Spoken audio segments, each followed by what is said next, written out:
The final tab is External Communications.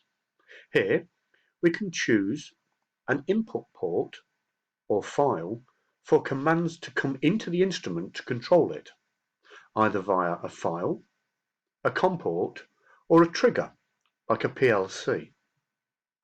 Likewise, we can choose the output mode, either write continuously to a file, send the measurements to a COM port, or continuously to a COM port. If a COM port is selected, you can choose the COM port to use.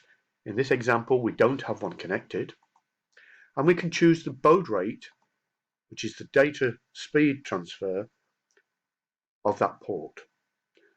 At any time, we can go back to default settings on this page, or here, default settings on all of the tabs.